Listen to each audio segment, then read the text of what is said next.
Bonjour à tous, un rapide tuto suite de l'utilisation de Maxima. Maxima aussi permet de calculer des dérivés et de faire des calculs qui sont pas très sympas à la main.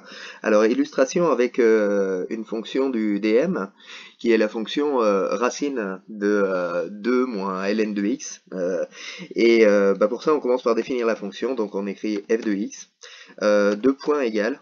Ça c'est la convention pour définir une expression, 2 points égales, donc racine, donc SQRT, 2 moins ln de x. Alors il faut savoir que c'est écrit pour les anglais, donc c'est log. En anglais on n'écrit pas ln, on écrit log à la place de ln. Donc ça c'est la fonction qui à x associe racine de 2 moins ln de x.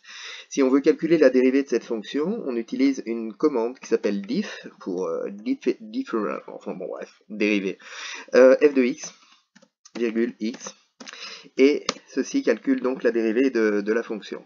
Donc voilà, moins 1 sur 2x racine de 2 moins ln de x, et ça calcule même des dérivées d'ordre supérieur. Donc si vous voulez la dérivée seconde, et ben on procède de la manière suivante, donc c'est diff f de x, virgule x, donc ça veut dire qu'on dérive l'expression f de x par rapport à la variable x, et 2 pour indiquer qu'on dérive 2 fois, et ça donne cette expression-là. Ouh là là, mais c'est infect comme expression, c'est infect. Donc, par exemple, si vous voulez étudier le signe de ça, quand même, c'est pas forcément super simple.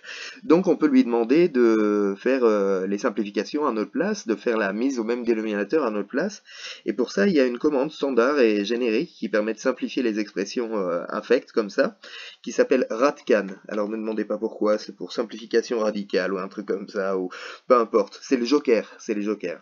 Et ratcan, %, alors % en fait ça fait référence au dernier résultat calculé, donc celui qui est juste au-dessus, ici en l'occurrence, donc ratcan %, point virgule, donc ça va être pour simplifier l'expression qui est juste au-dessus, et ça donne une expression où il a tout réduit au même dénominateur, et en fait l'intérêt du truc qui est écrit ici, c'est que le signe du coup est quand même beaucoup plus simple à étudier, puisqu'il s'agit du signe d'un produit, et que ça va quand même beaucoup mieux. Donc voilà pour ce petit tuto sur calcul de dérivés d'ordre supérieur et simplification d'expression. Voilà.